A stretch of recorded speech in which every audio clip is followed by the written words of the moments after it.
Amado Senhor, estamos aqui em Seu nome. Pai, envie os Seus bondosos anjos, que os trabalhadores do bem, os espíritos superiores, estejam conosco, doando seus fluidos, suas inspirações, que possamos alcançar a espiritualidade superior, aproveitando os ensinamentos de Jesus.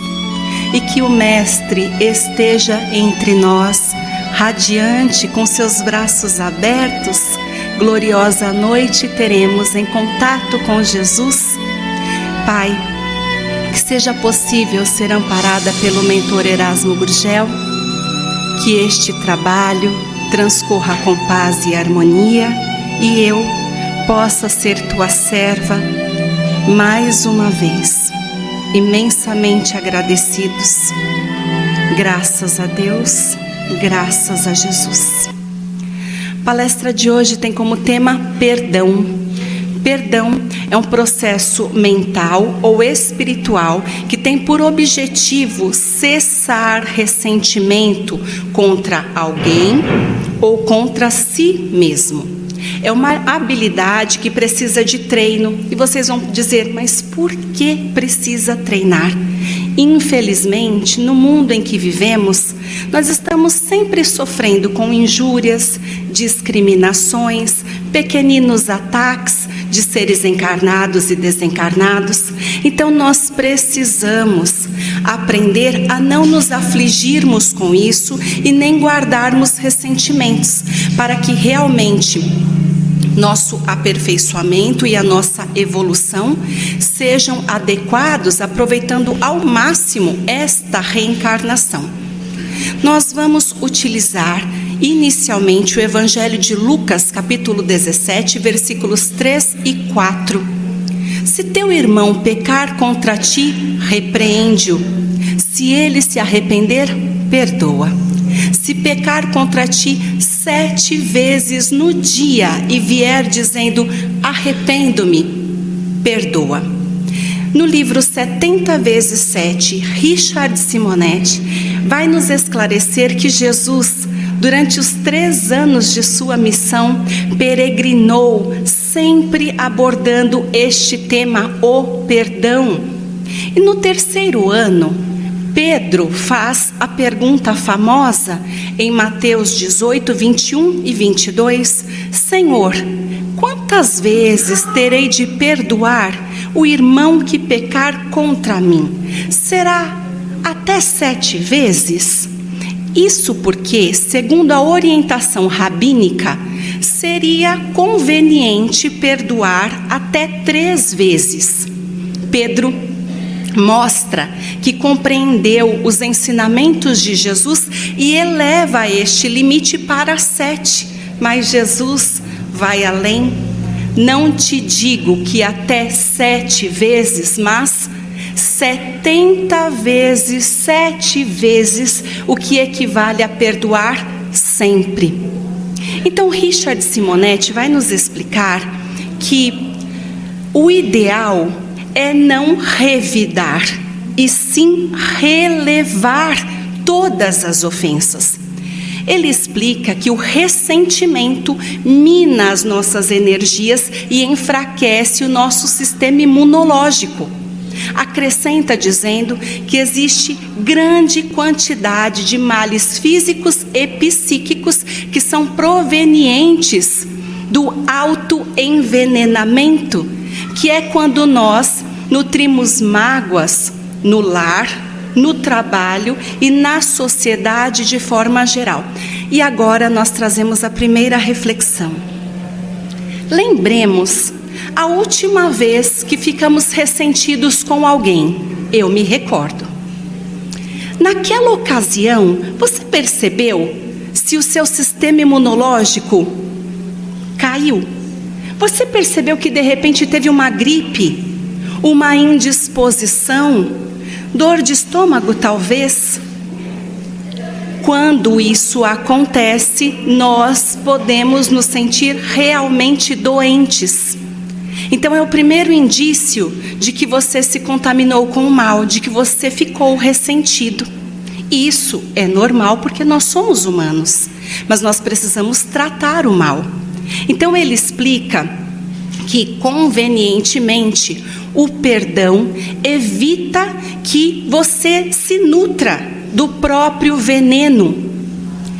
É quando nós vamos compreender o que aconteceu, porque quem compreende não se ofende. Nós precisamos usar a indulgência, a empatia, até mesmo com o nosso agressor, com o nosso ofensor. Recentemente Erasmo disse: são as crianças de meu pai. Porque nem todas as pessoas compreendem que nós todos estamos no mesmo barco, usando a reencarnação para nos aperfeiçoarmos e progredirmos. As pessoas não percebem que nós devemos ser aliados uns dos outros, porque todos nós sofremos, temos diversos problemas pessoais, nós precisamos nos amparar. Então, nós precisamos compreender que nem todas as pessoas vão fornecer para nós tudo o que precisamos, simplesmente porque elas não têm tudo para oferecer a nós. Ainda não avançaram suficientemente. Então, por isso o mentor disse: são as crianças de meu pai, que ainda não enxergaram tudo isso. Então, novamente, quem compreende não se ofende. Olharmos o outro com um pouco mais de delicadeza já favorece eliminar estes ressentimentos. No Evangelho segundo o Espiritismo, capítulo 10, bem-aventurados os misericordiosos, porque alcançarão misericórdia. A misericórdia consiste no esquecimento e no perdão das ofensas. Kardec que nos lembra, existem duas formas de perdoar. Uma é nobre e generosa. É quando a pessoa, mesmo sabendo que o seu adversário teve total culpa naquilo que aconteceu, ainda assim ele trata com delicadeza a susceptibilidade deste adversário. Este é um perdão do coração, é um perdão cristão, que deixa por terra todas aquelas ofensas, deixa no passado, não remexe, não lembra, porque todas as vezes que nos lembramos do que aconteceu, é como se estivéssemos revivendo a tragédia. E isso vai machucando cada vez mais e nós não conseguimos perdoar com franqueza. Então, esquecer, deixar no passado, não remexer é fundamental para o perdão sincero. Mas o segundo tipo de perdão é aquele onde o ofendido impõe condições humilhantes diante do seu adversário. Ele estende a mão apenas para se dizer generoso, para mostrar para todos o quanto é bondoso. Neste caso, não existe uma reconciliação sincera, é um perdão dos lábios que não atingiu o coração. E por mais que a pessoa se esmere com palavras bonitas e bem colocadas, nós sentimos. Todos nós temos sensibilidade, nós conseguimos perceber quando é franco e quando não é. Muitas vezes, a pessoa sincera, ela não precisa dizer nada. Um simples olhar já serve para compreendermos que ela foi tocada no seu íntimo, que ela se arrependeu e nós podemos deixar para trás toda a desavença. Não precisam muitas palavras, bastam os gestos sinceros. Então Kardec vai nos lembrar que a morte não nos livra dos nossos adversários.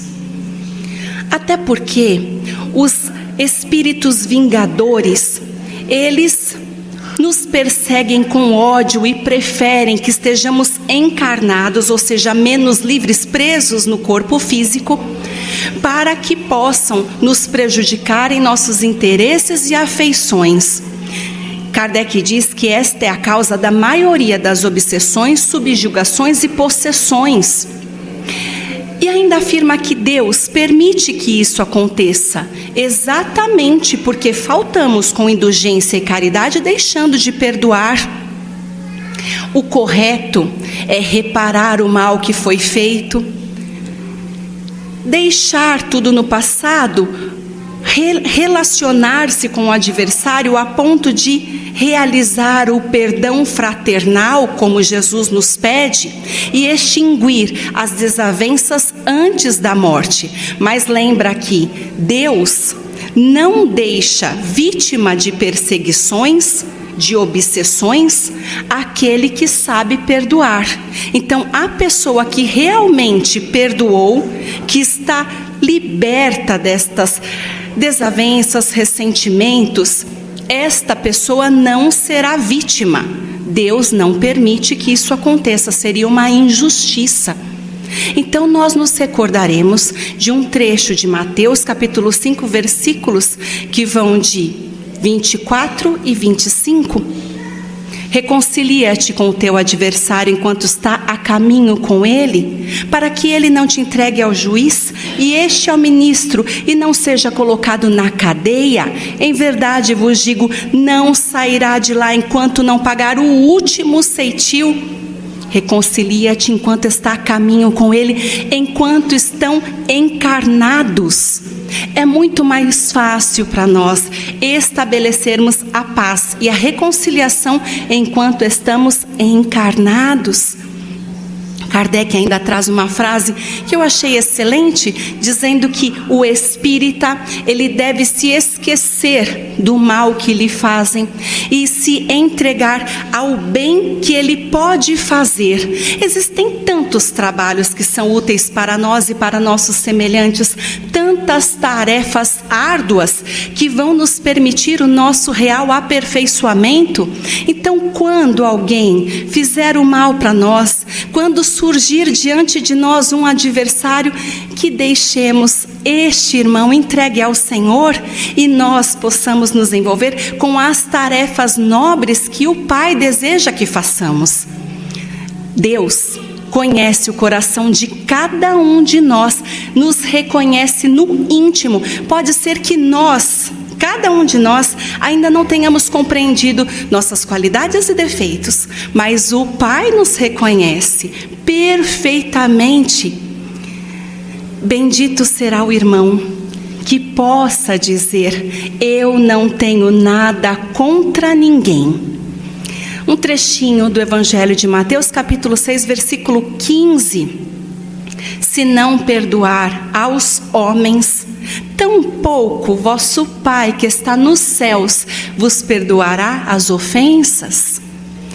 O livro de Martins Peralva, Estudando o Evangelho, nos faz recordar que Jesus, em sua caminhada de luz, ele sempre trabalhou com o perdão de modo amplo, de modo integral, culminando com o Pai, perdoa, eles não sabem o que fazem, em Lucas 23, 34, na intercessão por seus algozes enquanto estava na cruz.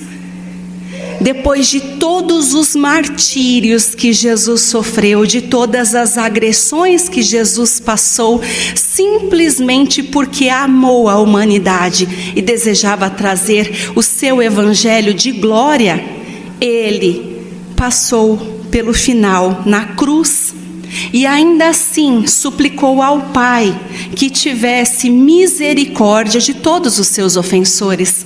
Como é que nós vamos prosseguir raivosos, irados e ressentidos com o irmão que está peregrinando aqui na terra, da mesma forma que nós estamos? Ele também tem problemas e dores, assim como nós. Sejamos pacientes e compreensivos e tentemos nos colocar no lugar do outro. Mas Este escritor nos lembra que a definição de perdão é a concessão indefinida de oportunidades para que o ofensor ele se arrependa, se liberte do mal e se reerga em sua ascensão. Então nós devemos compreender e dar novas oportunidades indefinidamente. Diz ainda que aquele que perdoa, ele se livra dos seus ressentimentos. Ele realmente consegue estender a mão ao seu ofensor. Com isso, ele tem a consciência tranquila, ele consegue ficar inacessível ao mal e evita as obsessões. Ainda diz que Jesus nos pede: reconcilia-te, mas se o nosso adversário não aceita a reconciliação e persevera na atitude rancorosa, isso pode acontecer.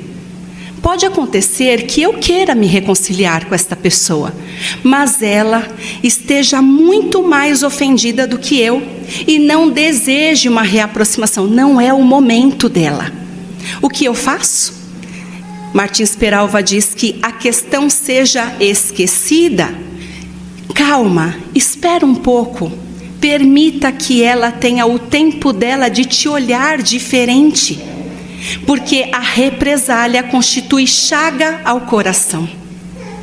Ainda diz que o Evangelho traz para nós a compreensão para que as energias afetivas não se transformem em forças destruidoras do nosso coração. No mundo, o perdão significa renunciar à vingança, mas para o espírito evangelizado, perdão e esquecimento devem andar juntos. Mesmo que prevaleça para toda a existência a necessidade de oração e vigilância, o que quer dizer isso? Inevitavelmente, eu sei do que aconteceu. E quando eu olho para aquela pessoa, parece que eu volto no tempo e eu revivo os momentos desagradáveis que vivenciamos juntos. Mas eu não posso permitir que isso aconteça, porque isso me atrapalha. Atrapalha a minha evolução, atrapalha a minha paz, atrapalha os trabalhos que eu estou executando. Então precisa de vigilância e oração o tempo todo.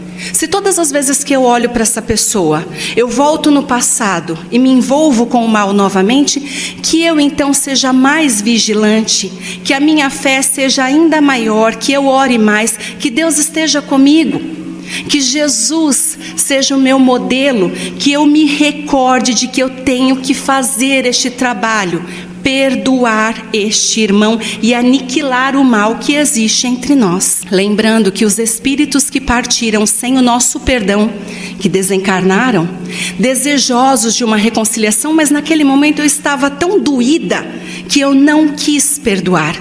Estes espíritos sofrem com nossas acusações. Todas as vezes que eu me recordo do que aconteceu e que eu comento com você, de lá ele sente. Então, que o erro seja esquecido é a única forma de exterminar o mal. O último livro que nós vamos utilizar, também de Martins Peralva, é o Pensamento de Emmanuel. É incrível. Ele diz que todas as vezes que nós pedimos perdão, nós só vamos obter se nós modificamos a nossa conduta.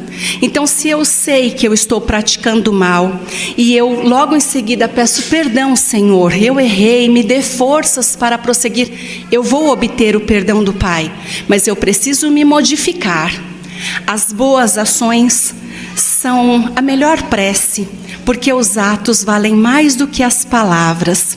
Ele ainda diz para nós que, sim, nós precisamos nos arrepender e reparar o mal. Se este irmão está encarnado, nós precisamos reparar o mal que foi feito. Se ele está desencarnado, preces e mais preces, modificação da nossa conduta, para que fique muito claro que eu me transformei e não errarei novamente com outras pessoas. Quem perdoa recolhe bênçãos como preservação da paz interior, conservação da saúde, alegria de transformar o adversário num amigo e também consegue cultivar os belos sentimentos da alma, como humildade, altruísmo e nobreza moral. Mas quem não perdoa, este pode ficar ligado ao seu adversário, encarnado ou desencarnado pelo pensamento hostil, e podem passar muitas décadas, até milênios, enquanto estejamos ali ligados. Martins Peralva diz que, enquanto persistir a mágoa, nós estabelecemos uma ponte magnética de ódio e vingança que não será quebrada nem mesmo com a nossa morte. Então nós precisamos perdoar. André Luiz diz que Deus não castiga nem perdoa. É o ser consciente que faz a absolvição ou a culpa de si mesmo. Ante as leis divinas, a nossa consciência clara e lúcida, mesmo que não esteja completamente desperta, nos mostra o quanto erramos diante de outra pessoa, e é com isso que trazemos a reflexão de hoje. Existem duas partes fundamentais e distintas nesta palestra. A primeira delas é quando eu sou o ofensor. Então pensemos, meus irmãos, se alguém guarda alguma mágoa em relação a mim, por que esta pessoa está magoada comigo? Será que eu a afligi? Eu agi levianamente com ela? Eu deixei de colaborar? Ela estava esperando que eu a auxiliasse, mas eu busquei outros caminhos e deixei essa pessoa na mão. O que foi que eu fiz? Se eu não consigo me lembrar e se eu tenho contato com esta pessoa, eu posso ter humildade e perguntar a ela: o que foi que eu fiz para você estar ressentida comigo? Eu preciso ter consciência do erro que eu cometi, porque eu posso ter sido a ofensora. Buscar este momento de reconciliação é fundamental para prosseguir nos meus passos, no meu caminho aqui na Terra. Então, Senhor meu Deus, que eu possa ter lucidez e compreender o que foi que eu fiz. Claro, Pai, porque sou humana e eu também erro, mas que os bons espíritos possam me iluminar a consciência, me esclarecendo onde foi que errei. Ó Pai, me dê forças para eu pedir perdão para esta pessoa. Eu ainda tenho vergonha, eu tenho orgulho, mas me fortaleça, Senhor. Eu sinto que nós precisamos retomar uma ligação fraternal. Graças a Deus. Segundo ponto é quando eu sou a ofendida. Eu posso ser a agressora, mas eu posso ter recebido a injúria. E como é isso? Eu me senti tão doída, eu me senti tão ressentida, ofendida. Ela me humilhou diante de todos e eu não consigo esquecer. Eu não consigo esquecer que ela não estendeu a mão para mim no momento que eu mais precisei de ajuda. Eu estou ferida nos meus sentimentos, mas eu não consigo fazer nada porque a lembrança me atormenta. Eu só vou conseguir retomar as minhas atividades normais após estabelecer um contato fraternal com esta pessoa. Eu sei que ela também sabe o que nos envolveu. Então eu solicito o auxílio da espiritualidade. Pai, que ela seja tocada nos sentimentos, que ela compreenda que precisamos andar unidas, que esta pessoa, Pai, possa lembrar-se de Jesus, dos 70 vezes 7, sabendo que tudo o que nós fazemos nesta terra, nós fazemos melhor quando somos amparados, quando temos colaboração fraternal. Senhor, eu peço que os bons instrutores da espiritualidade interajam conosco e façam nascer a pacificação e a união para que possamos caminhar em paz. Graças a Deus. Ainda se este ser, Pai, está na espiritualidade, se é o meu obsessor, se é um espírito que busca vingança, meu irmão, estou me esforçando tanto neste caminhar. Eu lhe peço perdão, no íntimo das minhas forças. Também solicito a espiritualidade que possa envolvê-lo no amor de Jesus e que você compreenda que nós precisamos prosseguir em paz, aprendendo tantas coisas, tendo tantas virtudes a desenvolvermos. Nós podemos quebrar o elo de ódio e vingança e seguirmos em paz com a espiritualidade amiga que nos envolve. Eu creio no poder do Pai e do Filho. Graças a Deus. Espero que este trabalho tenha servido para todos e que o Pai possa estar conosco durante toda esta semana, trazendo paz, serenidade e o compromisso de nos reconciliarmos com todos que estão em nosso caminho. Eu agradeço a Erasmo por mais este trabalho de luz. Graças a Deus, graças a Jesus. Paz e luz a todos.